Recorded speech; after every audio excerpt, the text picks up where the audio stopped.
لله الذي هدانا لهذا وما كنا لنهتدي لولا أن هدانا الله أشهد أن لا إله إلا الله وأشهد أن محمدا عبده ورسوله صلى الله عليه وسلم. Assalamualaikum warahmatullahi ta'ala wabarakatuh. Waalaikumsalam. Alhamdulillah, pagpapatuloy natin ang buhay sa barsak at aalamin natin ngayon ang tatlong uri ng buhay sa barsak o libingan ng mga tao. Meaning may tatlong kalagayan ang mga tao sa barsak, sa hadlang o harang ng mundong ito at ng kabilang buhay o araw ng paghukom o kaya naman buhay barsak. Yaong mga nakalibing sa kanilang mga libingan, mayroon silang tatlong kalagayan. Ang unang kalagayan ng mga tao sa barsak ay yaong mga taong walang pahinga ang kanilang kaparusahan. Meaning hindi sila makakadasap ng kahit kaunting pahinga sa kanilang mararanasang parusa doon sa barsak, buhay barsak. Ito walang iba yaong mga hindi mananampalataya. Unang kalagayan ng mga tao sa barsak ay ang mga hindi mananampalataya, meaning hindi sila kumilala kay Allah subhanahu wa ta'ala kahit na narinig na nila ito, kahit na ito ay alam nila na dapat siyang sampahin tulad ni Abu Talib at mga iba pang na naniniwala sila na dapat siyang sampahin, ngunit sila ay nagmataas, hindi nila sinampa, tinanggap si Allah subhanahu wa ta'ala at iba pang hindi mananampalataya. Magkakaroon sila ng buhay na kaparusahan sa libingan nang walang katapusan, walang hanggang sa kabilang buhay, walang katapusan, walang kamatayan, wala nang pahinga. At ang kanilang mararanasang kaparusahan sa libingan ay higit na matindi sa mga Muslim na pinaparusahan sa kanilang mga buhay barsak o libingan, kung ano ang nabanggit ng mahal na Propeta Muhammad sallallahu alaihi wasallam sa mga nakaraang pinaksa natin na pinaparusahan ang mga mananampalataya dahil sa major sin na kanilang ginawa. Kung narinig natin, nakaraan may mga nasinungaling, ilalagay ang bakal sa kanyang bibig, ang tatagos hanggang ilong, hanggang likod dyan, yung parang hook na bakal, no? Tapos hanggang mata, masakit yun. Yung isa naman, pinabag sa kanyang bato ang kanyang ulo. Kung yun ay napakasakit na kaparusahan para sa isang Muslim, ito ay katiting lamang sa dinadanas na kaparusahan ng hindi mananampalataya doon sa kanyang libingan. Lahat ng kahirapan dadanasin ng mga hindi mananampalataya sa kanilang libingan. Even na mga liwanag, wala silang makikitang liwanag dyan, kundi ang apoy na kanilang magiging tahanan, ang impyernong apoy ang ipakikita sa kanila ng Allah subhanahu wa ta'ala. Ni ang kapahingaan ng pagtulog, hindi tulad ng Muslim, patutulugin sila at sila ay kung parusahan ay makakaramdam ng sakit ang kanilang katawan tulad ng natutulog. Ngunit sila ay aktual nilang nararamdaman ang kaparusahan ng kanilang kaluluwa na nararamdaman nilang aktual sa kanilang katawan ang dinadanas ng parusahan ng kanilang mga kaluluwa. Walang anumang liwanag, walang anumang mga biyayang ibibigay na maganda para sa kanila samantalang even na ang kanilang mga kasuotan, even na ang kanilang kasama doon napakabaho, napakapangit ng kanilang makasama doon na nag-anyong tao na because of kanyang deeds, ang kanyang gawa. Ito ang unang mga taong nasa libingan na ang kanilang buhay ay wala nang kakwenta-kwenta. Even na ang mga tao dito, kanilang mga pamilya ay magsumamo sa kanilang mga sinasamba o gumawa ng mabuti para sa patay, ay hindi ito magdudulot ng kapakinabangan sa patay para pansamantalang matigil ang kanyang kaparusahan. Hindi. Sapagkat hindi tinatanggap ng Allah subhanahu wa ta'ala bilang pang-espiritual ang ginagawa ng mga hindi mananampalataya, ay hindi yan tinatanggap at dinidinig ng Allah subhanahu wa ta'ala. Kaya kahit anong gawin nila mabuti para sa patay, alang-alang sa patay, magpakain sila alang-alang sa patay, sila ay magpabasa alang-alang sa patay, magsadaka alang-alang sa patay, walang pakikinggan dyan ng Allah subhanahu wa ta'ala at hindi magdudulot ng kabutihan ng taong itong nasa barsak o libingan para kahit pansamantala matigil ang kanyang kaparusahan. Never. Bagamat ang Allah subhanahu wa ta'ala ay makatarungan, marahil Allah knows best, Allahu a'lam, ang tao ilikas na siya ay madaing. Sakaling dumaing siya kay Allah subhanahu wa ta'ala, ya Allah, nasaan yung ginawa kong mabuti? Ikaw naman, makatarungan kayo. Bakit gumawa naman ako mabuti sa mundo? Bagamat hindi ko kayo nasampa, pero nakagawa ko, wala mang biyaya sa inyo. Nasaan yung katarungan? Pero sa possibility, ang Allah subhanahu wa ta'ala, hindi siya makikitungo sa kanyang linikha nang walang katarungan, kahit na maliit na bagay lamang. So, para sa ganun, hindi makadaing ang mga taong ito Dahil sabi natin, hindi tinatanggap ang kanilang mga mabuting gawa at mga anumang panalangin bilang espiritual at pangkabilang buhay. Ngunit sa mundong ito, dahil sa possibility ang kanilang mga ginawang mabuti ay maaring palitan ng Allah subhanahu wa ta'ala. Hindi ibig sabihin tinanggap niya bilang espiritual, kundi ito ay pinalitan niya ang kanilang mabuting gawa bilang mga biyaya na lamang sa mundong ito. Para nasa gunan, kapag ang tao ay likas na dumaing sa kabilang buhay, sabihin ng Allah subhanahu wa ta'ala, yes, gumawa kang mabuti, ngunit hindi sa akin. Hindi ko yung tinanggap dahil ang mga ginawa mo ay nalayo sa iba. Even na ang aking mga alipin, kapag nagpakitang tao, hindi ko tinatanggap, kayo pang hindi sumasamba sa akin. Ngunit kung naghahanap ka ng kapalit ng iyong mabuting ginawa sa mundo, pinalitan ko ang mabubuting mong gawa. Pinalitan ko ng biyaya.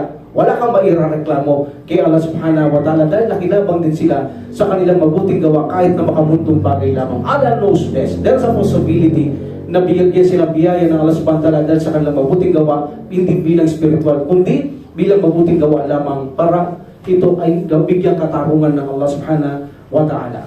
So sila ang unang tao nakalibing ngayon, na kilala natin o hindi kilala, na hindi mananampalataya, na dumadanas ng matinding kaparusahan, na walang kahalintulad na parusa ang iginagawa sa kanila.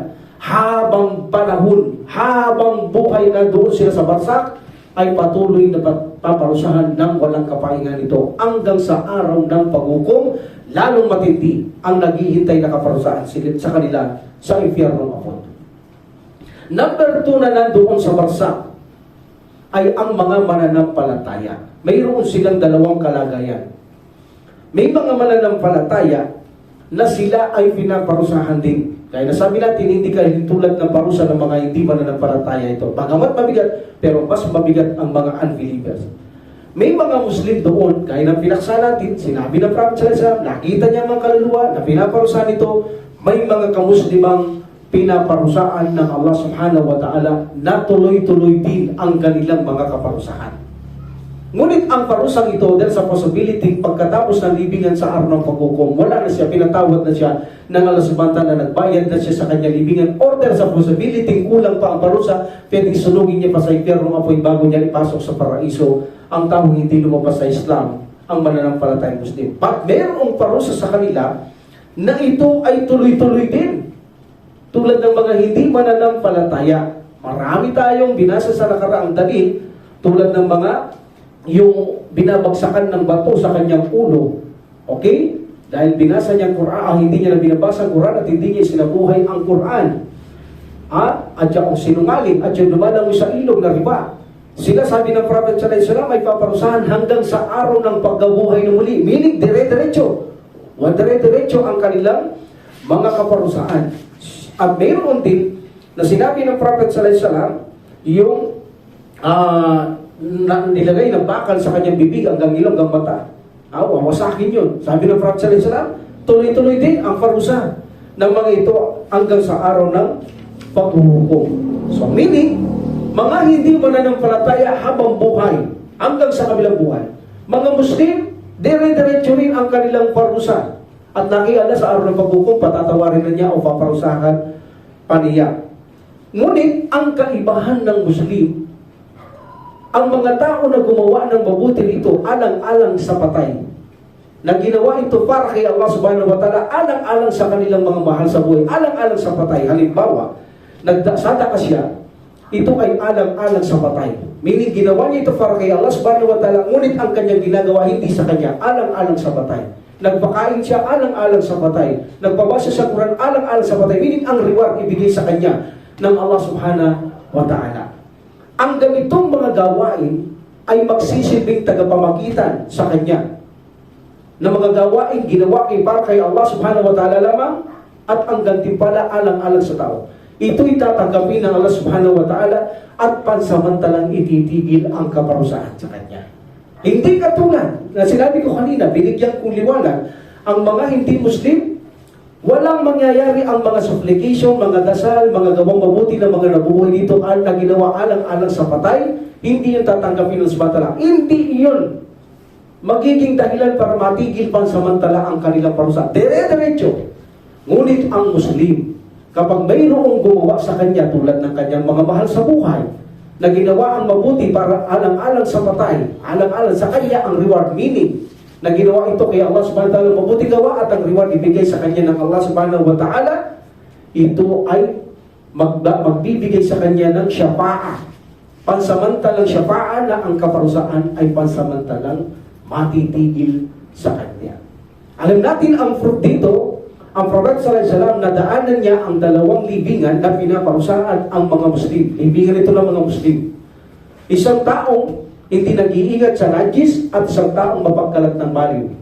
At pansamantalang inilagay ng Prophet sallallahu alaihi wasallam ang mga tangkay na sariwa at sinabi niya, habang ito ay sariwa, pansamantalang matitigil ang kanilang mga parusa. So meaning, naging syafa'ah yun dahil sa paggawa ng mabuti ng Prophet sallallahu alaihi wasallam alang-alang sa kanila. Na ginawa niya naman ito para kay Allah subhanahu wa ta'ala, naghahangad na alang-alang sa kanila itigil ang parusa pansamantala at ito ay pansamantalang natigil ang kaparusahan hanggat hindi natutuyo ang mga daon nito o ang mga tangkay nito. Alhamdulillah. So meaning, ang mga Muslim pansamantalang natitigil ang kanilang mga parusa. That's why sabi ng Prophet sallallahu alaihi wasallam, mayroon sabi niya na kung saan kapag namatay ang mga tao, ang kanyang mabuting gawa ay titigil na at ang kanyang aklat ay maisasara na. At mayroong exemption dyan, alam natin. Maliban lamang sabi ng Prophet sallallahu alaihi wasallam sa mga nagbigay ng sadaka. Minumili sila sa sadaqatul jariyah. Tuloy-tuloy, kung nakikinabang ng tao sa sadakang yun, lumago ang negosyo, tuloy-tuloy kang nabibigyan ng mabuting gawa. Meaning, tinatanggap mo yun sa iyong libingan. O kaya naman, yung mga may knowledge na nagturo at pinakalibangan ng tao, tinuturo, nagkakaroon ka rin sa sadaqatul jariyah. Kaya, masjid, like that, nagpatayo ka, tayo pa na sadaqatul jariyah. Patuloy kang tumatanggap ng mabuting gawa sa iyong libingan. At ang matuwid na dua ng kanyang anak. Meaning kahit nagduduwa ang anak na matuwid, nakakarating sa kanya yun sa kanyang libingan. Natatanggap yun sa kanyang libingan. Ito ang dahilan dahil sa possibility pansamantalang malim ang iyong parusa dahil may mabuting gawa na dumarating sa iyo. Isa dito, si Ibn Abi Dunya, binanggit ni Abi Dunya na kung saan isa sa kanyang mga kasamahan ay sinasabi, ang aking kapatid ay namatay. Ang aking kapatid ay namatay. Okay? And then sinabi niya, nakita ko sa panaginip ko ang aking kapatid at tinanong ko siya. Alam naman ng mga sahaba, alam natin, may mga totoong panaginip. Sila, medyo magaling na sila dahil nakasama nila ang Prophet sallallahu alaihi wasallam na ipapaliwanag nila sa tao kung anong tama o totoong panaginip o saitan o makadunya lamang o pagnanasa. There are 3 kinds of dream. Alam nila ito totoo. And then sabi niya, napanaginipan ko ang aking kapatid nang inilagay na siya sa libingan. Sabi ko, kumusta ka nung ilagay ka sa libingan? Sa panaginip ito, kumusta ka? Pinaglit ng Allah subhanahu wa ta'ala ang mga soul-to-soul nila. Kumusta ka? Sabi niya, nilagay ka sa libingan. Sabi niya, nung nilagay ako sa libingan, mayroong nagdadalang apoy sa akin. May nagdalang apoy sa akin para ako ay parusahan. And then sabi niya, kundi lang sa isang dua para sa akin, malamang pinarusahan ako. Pero dahil sa dua, hindi ako pinarusahan. So malinaw na mayroong talagang nagiging syafa'ah sa isang tao, sa isang Muslim sa libingan kapag ang mabuting gawa ay ginagawa para kay Allah subhanahu wa ta'ala, alang-alang ito sa taong doon na namatay. Meaning sa kanya, ang mabuting gawa na ginagawa mo, biyayaan siya ng Allah subhanahu wa ta'ala, ipagkaloob sa kanya, matatanggap niya ang mabuting gawa na yaan. Alhamdulillah. So there are many things, maraming bagay na kung saan ang mga nabubuhay katulad nating Muslim ay masagip natin. Ang mga Muslim na pinaparusaan, mga mahal natin sa buhay, sa libingan ay maraming paraan para ito ay masagip natin. Like for example, dua. Nagtutuwa tayo sa Allah subhanahu wa ta'ala na siya ay patawarin siya. Nagtutuwa tayo sa Allah subhanahu wa ta'ala yung dua, of course, may kondisyon. Hindi naman tinitinig ng Allah subhanahu wa ta'ala mga nagtutuwa, may kaharam. Meaning, sinabi natin kanina, yaong matutuwid na nagtutuwa, yaong hindi tinatanggal o dinidinig ng Allah subhanahu wa ta'ala. Makikinabang dito ang patay na ipinagtutuwa mo kay Allah subhanahu wa ta'ala. Asking forgiveness, hinihingi mo siya ng patawad kay Allah subhanahu wa ta'ala. Or kaya naman nagbigay ka ng sadaka, ginawa mo para kay Allah subhanahu wa ta'ala, alang-alang doon sa patay. O kaya naman ikaw ay nag-hajj, alang-alang doon sa patay, nag-ayuno, alang-alang doon sa patay, na ginagawa mo para kay Allah subhanahu wa ta'ala para magsilbing mamagitan ito, alang-alang sa tao na gusto mo gawin ng mabuti para ito ay pakinabangan ng taong ito. So meaning, in this situation, ang parusa can be had. Maaaring itigil ito pansamantala ang parusa sa kanya sa taong ito kapag ito ay ginagawa ng mabuti sapagkat ito'y nakakarating sa kanya, natatanggap niya ang mabuting gawa na ito para pansamantalang matigil ang kanyang kaparusahan. Paano naman anila ang hindi pinaparusahan? Ayon kay Ibnul Qayyim rahimahullah sa kanyang aklat, ang tao na hindi pinaparusahan doon na nagtatamasa ng napakalaking biyaya, magandang pamumuhay sa barsak, higit na itataas ng Allah ang kanyang antas. Meaning, matatanggap pa rin niya ang mga mabuting ginagawa na iyon alang-alang sa kanya. Matatanggap niya pa rin yun. Kaya tataas, sabi ni Ibnul Qayyim rahimahullah, ang kanyang lalong kinalalagyan o ang kanyang kaligayahan doon sa barsak sa mga taong hindi pinaparusahan, ngunit may gumagawa pa rin mabuti alang-alang sa kanya na ginagawa ito na para lamang kay Allah subhanahu wa ta'ala at biyaan ng Allah subhanahu wa ta'ala itong tao to na ginawa mo alang-alang sa kanya to na pakinabangan niya, itataas ng Allah subhanahu wa ta'ala ala nausbes ang kanyang antas doon sa kanyang barsak, buhay barsak o buhay libingan. Mga patunay na ang tao ay tinatanggap niya ang kanyang mabuting tinatanggap nila ang kanilang mabuting gawa. Like the Prophet sallallahu alaihi wasallam said, like a person na sinabi niya kay Prophet sallallahu alaihi wasallam na sinabi niya, "Ya Rasulullah, ang aking ama ay namatay at hindi siya nakapagsagawa ng Hajj." Sabi niya, "Rasulullah, pwede ko bang gawin ang Hajj para sa kanya?" Remember, ang gagawa nito kailangan nakapag-Hajj na. Hindi pwede gumawa ka ng Hajj para sa tatay mo, nanay mo na hindi ka nag-Hajj. Kundi umarkila ka na nag-Hajj. So sabi niya, nag-Hajj na ito. Sabi niya, pwede ko bang gawin ang Hajj para sa kanya? And then sabi ng Prophet sallallahu alaihi wasallam, do you think, sabi na, iniisip mo ba kung ang iyong ama ay mayroong utang ay hindi niya dapat bayaran? Dapat niyang bayaran, Rasulullah, kahit patay na siya. Lalo dapat niyang higit bayaran ng Allah subhanahu wa ta'ala. Kung hindi siya nakapag-Hajj, gawin mo ang Hajj para sa kanya at ito'y tatanggapin ng Allah subhanahu wa ta'ala para sa kanya.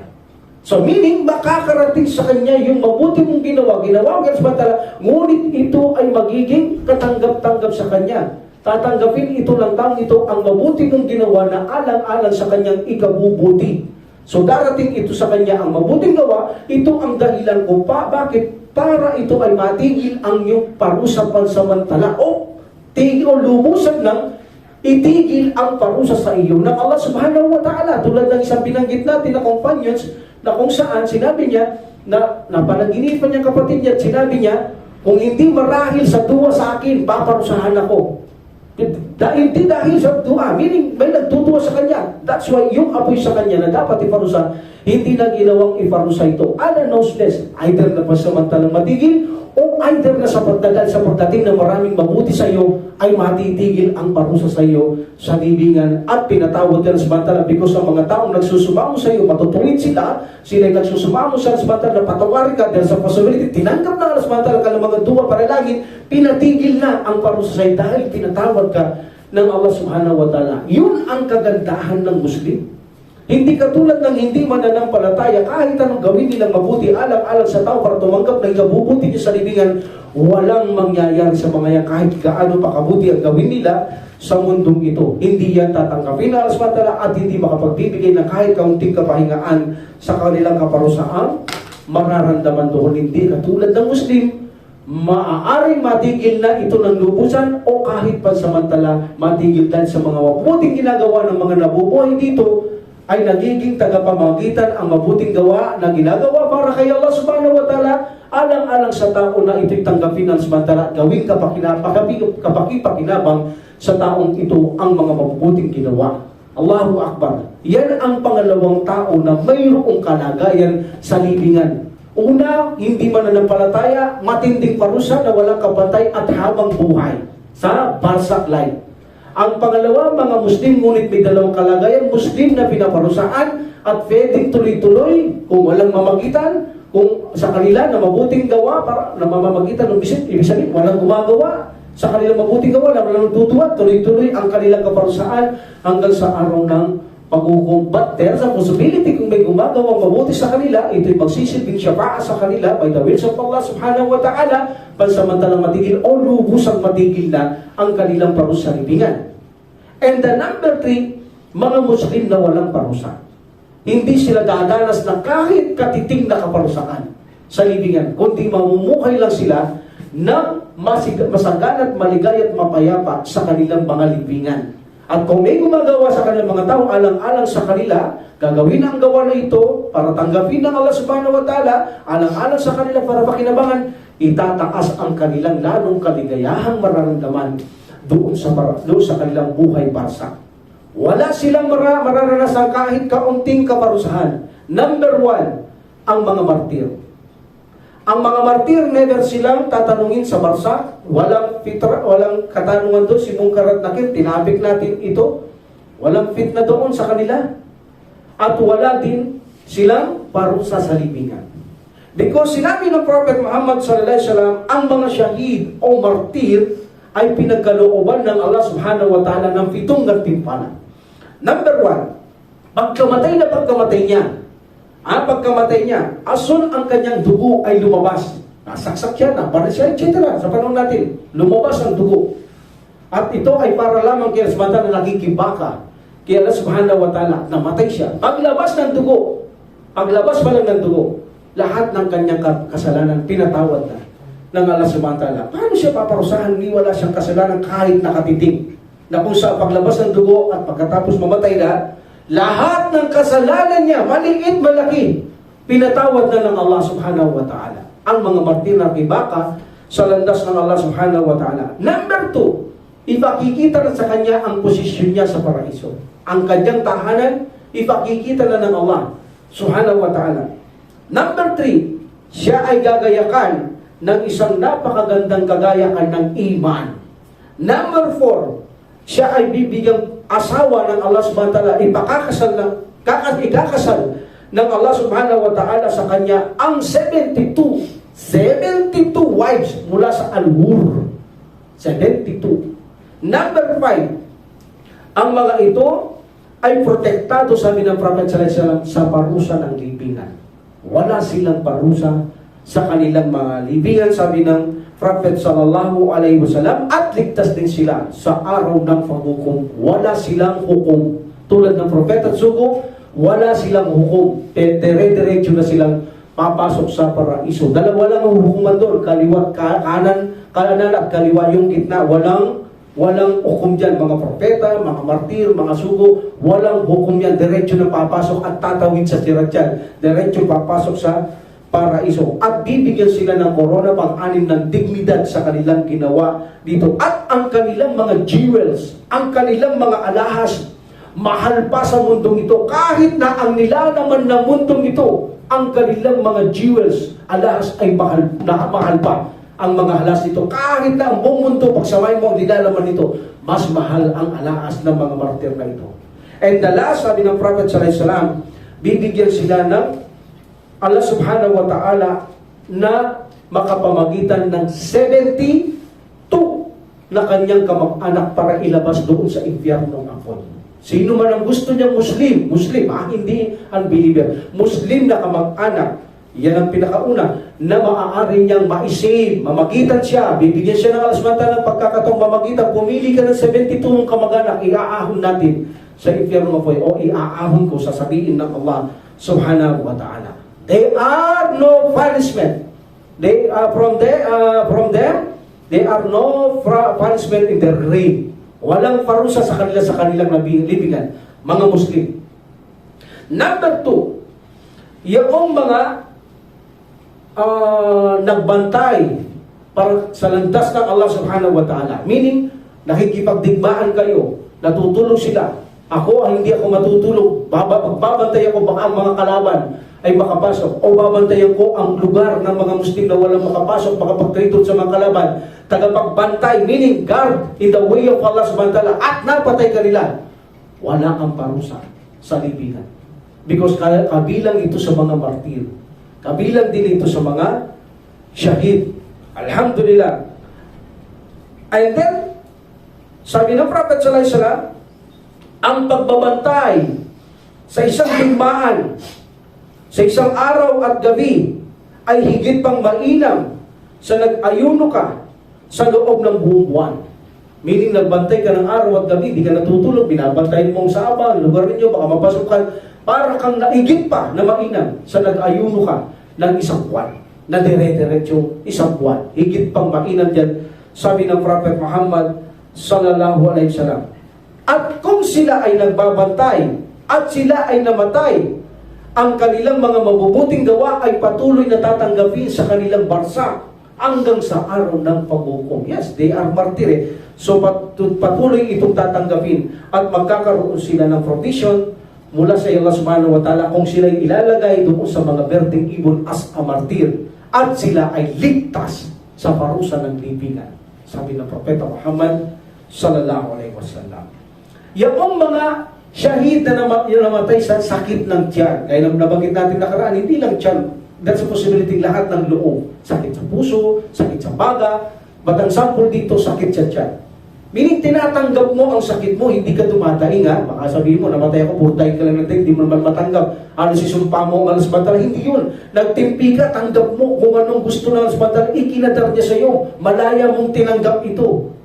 Tulad ni Usman ibn Paradalaan, malaya niyang tinanggap na tanggap niyang papatay siya. Tatanggap-tanggap, natanggap niyang papatay siya, hindi niya kailangan makipaglaban, mamamatay din siya. Ganon, meaning tatanggapin mo ng bukal sa iyong puso ang maaaring mangyari sa iyo. Mayroon kang sakit sa loob ng tiyan, ikaw mamatay mo. Yan, sabi ng Propeta Muhammad sallallahu alaihi wasallam, ang sino man, sabi ng Propeta sallallahu alaihi wasallam, ang mamatay dahil sa sakit, meaning sa kanyang tiyan, ay wala siyang parusa sa kanyang libingan.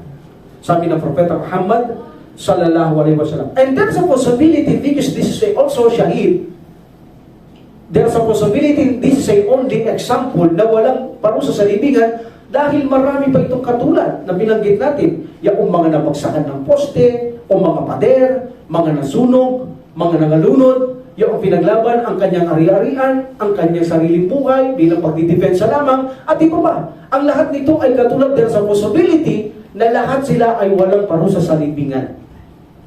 Isa pa, sabi ng Propeta Muhammad sallallahu alaihi wasallam, yung mga namatay ng Biyernes, mapalad ang mga namamatay ng Friday na hindi mo sinasadya. Isa sa biyaya ng Allah subhanahu wa ta'ala na ang Muslim ay mamatay ng Biyernes, sapagkat sabi ng Prophet sallallahu alaihi wasallam, ang sino mang Muslim na mamatay sa gabi ng Friday, araw at gabi, araw man to o gabi, Friday, okay? Ang Allah subhanahu wa ta'ala ay poprotektahan siya mula sa poprotektahan siya mula sa kaparusahan ng libingan. Wala siyang parusa sa kanyang libingan, sabi ng Propeta Muhammad sallallahu alaihi wasallam. Ang binanggit ko lahat ito sahih according to Sheikh Albani rahimahullah. Okay, from Prophet Muhammad sallallahu alaihi wasallam. Another na walang parusa, sila na mga nagre-recite ng Suratul Mulk. Sila na nagre-recite ng Suratul Mulk na walang binabasa. Meaning, pinag-aralan mo siya. Hindi yung basa lang tayo ng basa. But Allah knows best. Sapagkat nabanggit lang naman yung nire-recite. But, for my humble opinion, ang tinutukoy dito, nagre-recite yung sinaulo mo siya. At pagkatapos ay tinatanggap mo siya. At pagkatapos isinasabuhay mo siya. At every time bago ka matulog, nire-recite mo ang Suratul Mulk, gaya ng Prophet sallallahu alaihi wasallam. So sabi ng mga scholar, ito ang kondisyon para ang Suratul Mulk sa libingan, protektahan kanya, mamagitan siya na walang pwedeng makialam sa iyo kung gusto ka mang parusahan. Kailangan mo siyang i-memorize, tanggapin ang nilalaman ng aya, at pagkatapos pilitin sa buhay, at pagkatapos bago matulog, i-recite, gaya ng Prophet sallallahu alaihi wasallam. Ang sino man, sabi ng Prophet sallallahu alaihi wasallam, from Abdullah ibn Mas'ud radhiyallahu anhu, sinabi ng Prophet sallallahu alaihi wasallam, ang sino man mag-recite, nagbabasa, nagre-recite, meaning madalas ito, lalo na especially bago matulog.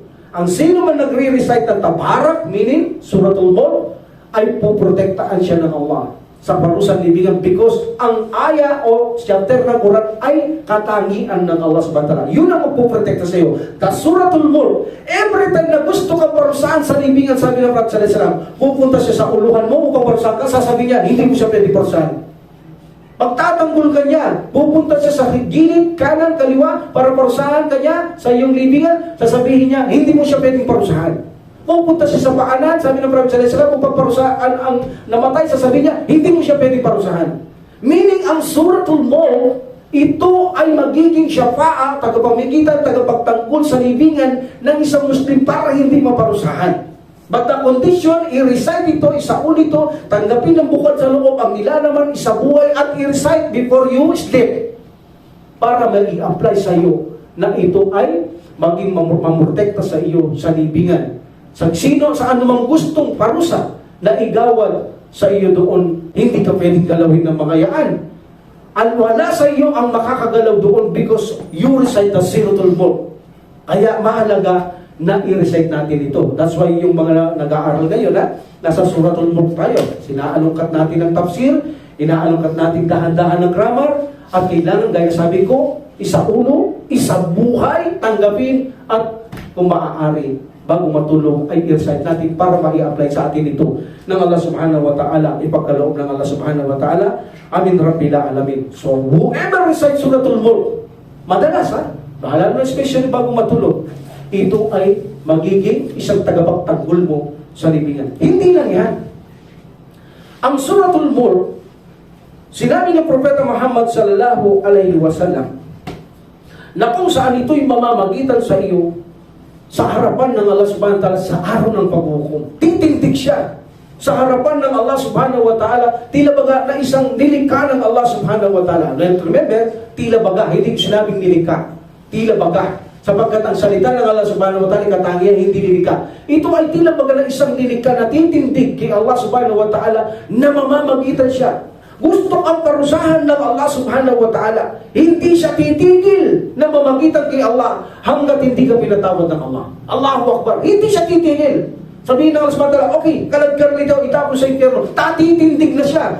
Titindig ta. Alam natin, salita ng Allah subhanahu wa ta'ala, ang Quran, hindi niya pwedeng itong tanggihan kapag namagitan kay Allah subhanahu wa ta'ala. Ito ay patuloy na magsusumamo sa harapan ng Allah subhanahu wa ta'ala, mamamagitan siya. That's why sabi ng Prophet sallallahu alaihi wasallam, inna suratan fil Qur'an 30 ayat, syafa'at li sahibiha. Mamamagitan siya sa kanyang companions hatta ghufirallah, hanggang patawarin na siya ng Allah. Yan ang kahalagaan ng suratul Mulk. And another din, sabi ng Prophet sallallahu alaihi wasallam, hindi lang yan. Hindi siya titigil makipag-argumento. Argumento naman ginamit dito para bang nakikipagtalo siya. Hindi, Panginoon, hindi mo siya dapat parusahan, Panginoon. Binalisan niya ako, Panginoon. Parang ganun. Parang ganun. Dapat mo siya mapasukin sa paraiso. Hindi, tapos sa impyerno, sabihin ng Subhanahu. Hindi, Panginoon, dapat hindi ganun.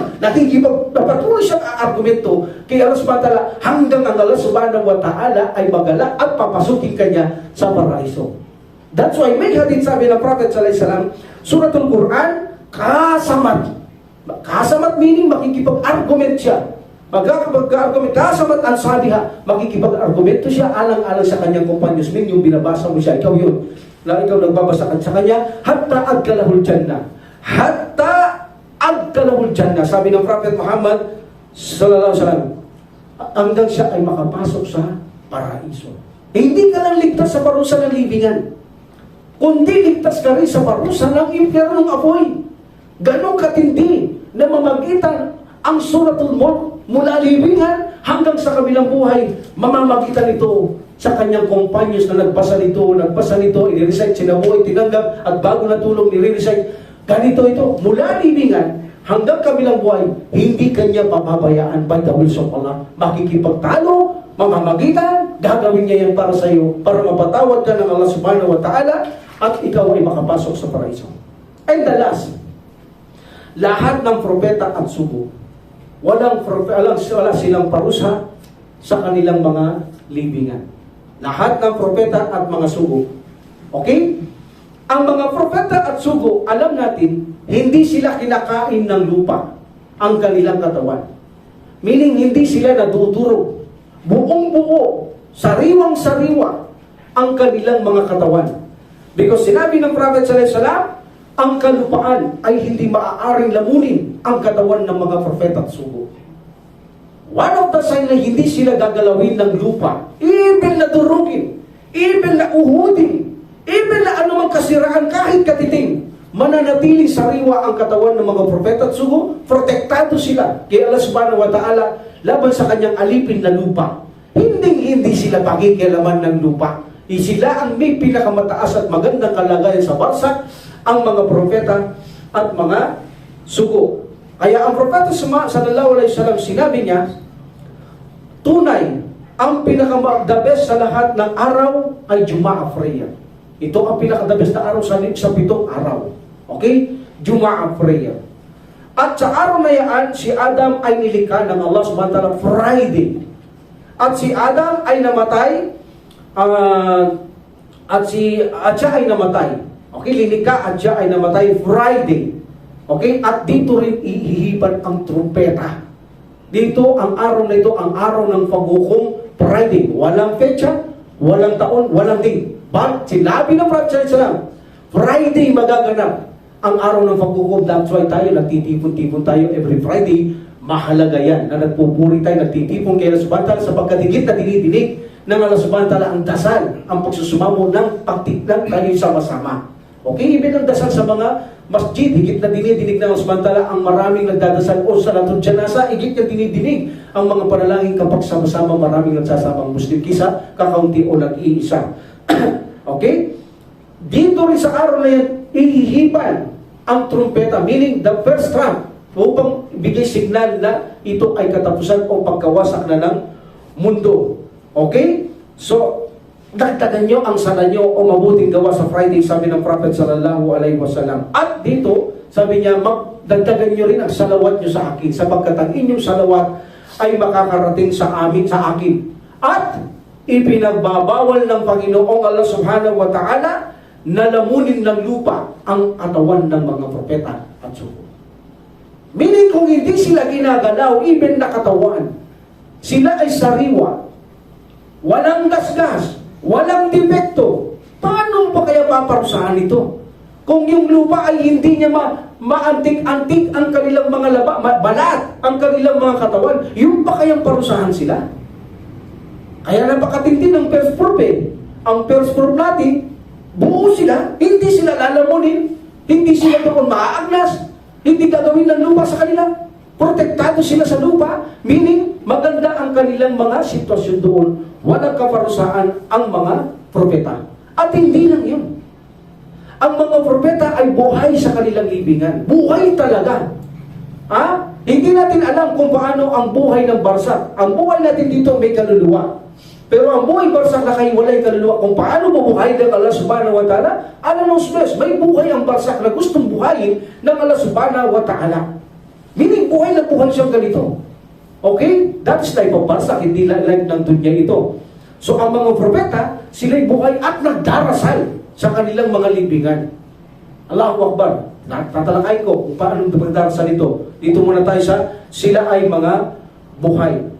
Ang Propeta Muhammad sallallahu alaihi wasallam, sinabi niya from Anas ibn Malik radhiyallahu anhu, sinabi ng Prophet sallallahu alaihi wasallam, ang mga propeta at sugo ay buhay sa kanilang mga libingan at sila ay nagdarasal. Allahu Akbar.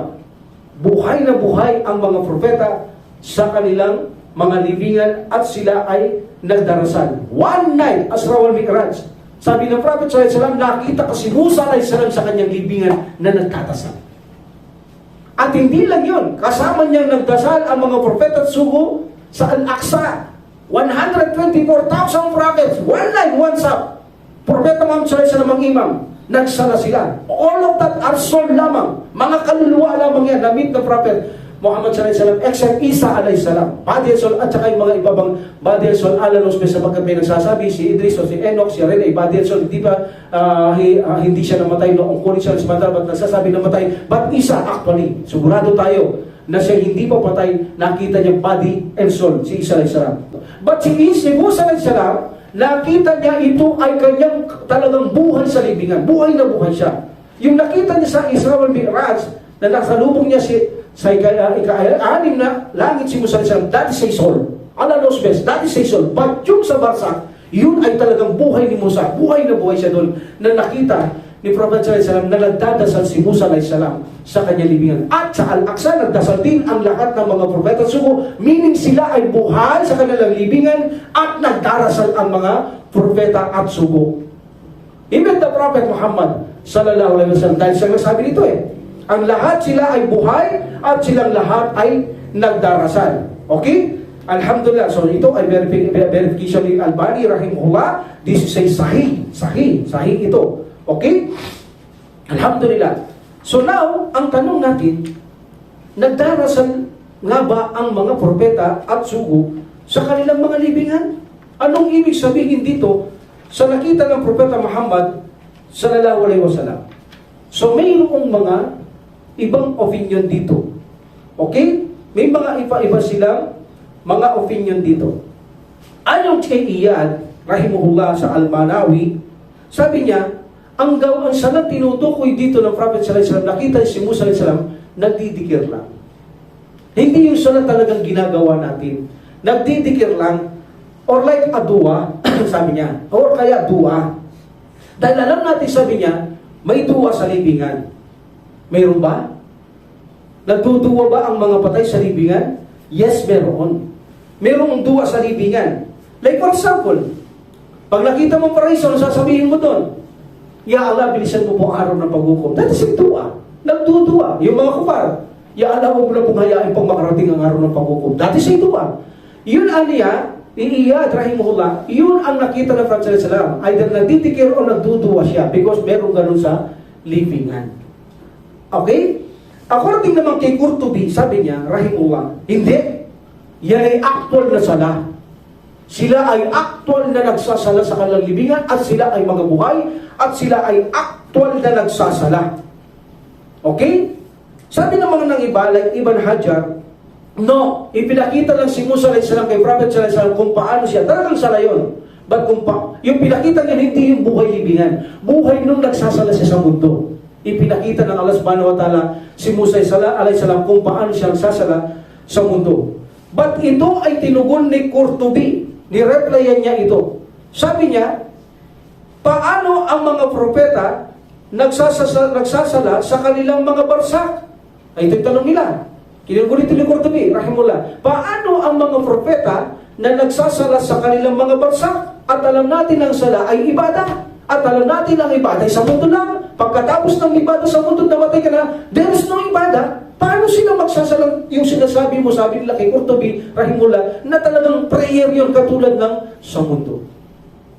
Meaning, pinalilitaw nilang hadith na authentic ni Albani, rahimullah, na hindi nagdarasal ang mga propeta, nagdidikir o nagduduwa.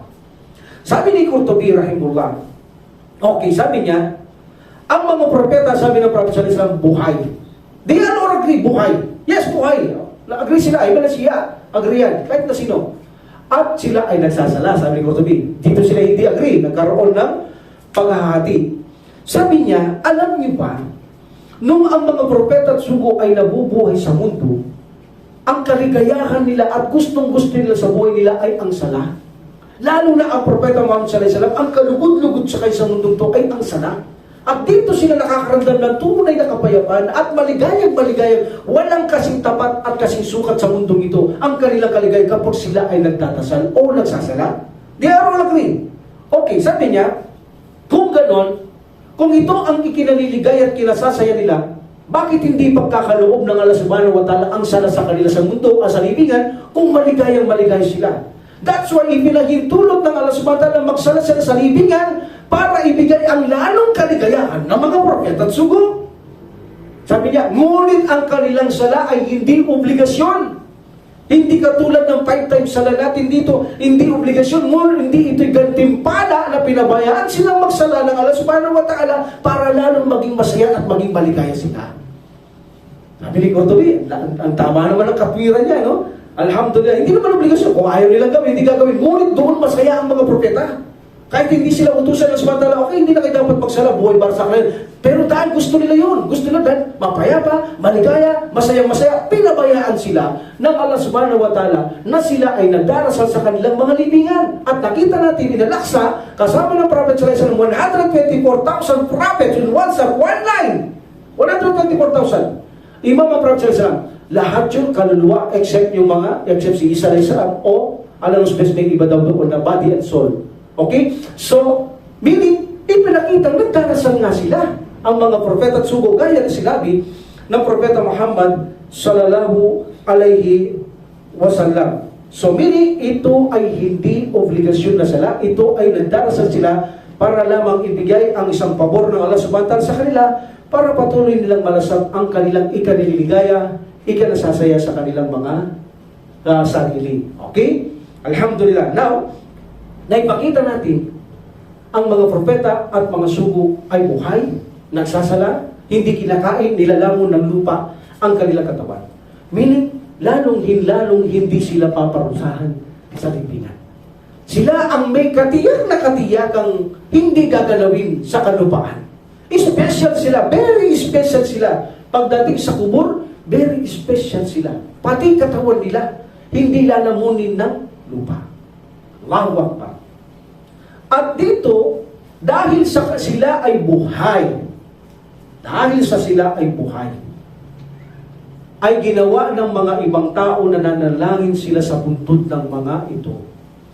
Dahil totoo nga namang buhay sila, nananalangin sila, lalo na kay Prophet sallallahu alaihi wasallam, hindi tinatanggihan ng Allah subhanahu wa ta'ala ang kanyang dua, ang kanyang panalangin, pamamagitan sa kanila. That's why they make dua to the kubur of the Prophet sallallahu alaihi wasallam. They go to the grave of the Prophet sallallahu alaihi wasallam, then kinatawag nila Prophet sallallahu alaihi wasallam, ya sugunang Allah, sabihin mo naman kay Allah, ganito, patawarin kami yan, sugunang Allah, pagkalingin niyo sa ganito. Tinatawag nila sa libingan ng Prophet sallallahu alaihi wasallam dahil buhay sila. Ang tanong, naririnig ba sila ng Propeta Muhammad sallallahu alaihi wasallam? Yan ang papaksahin natin sa susunod, na kung ang mga patay ba sa libingan ay naririnig ba ang mga buhay na kapag sila'y kinakausap sa kanilang mga libingan. Ipakikita natin ang ginamit nilang dalil na naririnig ng patay ang mga buhay sa mundo, at pakikita natin ang dalil na hindi naririnig ng patay ang mga taong nabubuhay sa mundo. That's why ito ang ating magiging paksa. Very interesting ito. Kailangan malaman natin ito para malaman natin yung mga tao na nandito sa libingan kung ano ang kanilang kalagayan. Ito ba ay tama o mali? In this case, sinadagdag ko, isa sa mga tinatanggap ng Allah subhanahu wa ta'ala ang gawang mabuti ng mga gumagawa ng mga buhay dito para sa alang-alang sa mga patay. Meaning, gagawin mo ito para kay Allah subhanahu wa ta'ala mabuti gawa, ngunit ipagkaloob ng Allah subhanahu wa ta'ala ang ginawa mong mabuti ito bilang tanggapin ng namatay na iyon, magkaroon ng magandang kalagayan o magandang pagtanggap sa kanya sa libingan. Maaaring maging siya pa, o maaaring matigil ang parusa, o maaaring anumang mabuting gawa, matanggap niya ito. One of the adit na authentic, na kung saan minsan yung naglilinis ng masjid ng Prophet sallallahu alaihi wasallam na babae, walang pamilya, mahirap ito. Minsan, namatay itong gabi. Tagapaglinis ng masjid. Makikita nyo kung gaano kahalaga malinis ang masjid at gaano kamahal ng Prophet sallallahu alaihi wasallam ang mga naglilinis ng masjid. Nowadays, hindi na natin alam to. Kailangan marinig natin to, malaking benefits to, para maging maasikaso din tayo sa masjid, para magaya natin to sa abot na makakaya. Ito'y tagapaglinis ng masjid ng Prophet sallallahu alaihi wasallam. Babae ito. Walang pamilya, mahirap. And then ito ay namatay ng gabi. At inilibing nila ng gabi. Nung kinaumagahan, itinanong ng Prophet sallallahu alaihi wasallam, nasaan yung babae? Sabi nila, ya Rasulullah, namatay po kagabi. Bakit hindi nyo sinabi sa akin? Ya Rasulullah, hindi na lamang po kayo inabala dahil natutulog na kayo, kami na naglibing. Sabi ng Prophet sallallahu alaihi wasallam, saan nyo siya nilibing? Sa mga lugar ng mga bayani, Rasulullah, mga syahid o Baqi al-Baqiya na Rasulullah, labas ng Madina yan, almost 1 mile. Sabi niya, ituro niyo sa akin ang kanyang libingan. This is the first time na ang Prophet sallallahu alaihi wasallam, pinuntaan niya ang nilibing sa isang sementeryo ng mga Muslim na naglakad lang siya. Ipinakita niya ang malasakit niya sa taong nagmalasakit sa bayan ng subhanahu wa ta'ala. Ipinakita niya rin ang malasakit niya na hindi siya sumakay. Naglakad siya papunta sa kanyang libingan. Pagdating niya sa kanyang libingan, nagtuwa sa kanya ang Prophet sallallahu alaihi wasallam sa Allah para sa kanya. Dahil alam ng Prophet sallallahu alaihi wasallam na ang kanyang libingan ay puno ng kadiliman. Alam naman natin, binibigyan siya ng revelasyon ng Prophet Muhammad sallallahu alaihi wasallam, o pwedeng ipakita sa kanya ito. And then he make dua to Allah. At sinabi ng Prophet sallallahu alaihi wasallam, kundi dahil sa aking dua, hindi sana naging maliwanag ang libingan na ngayon.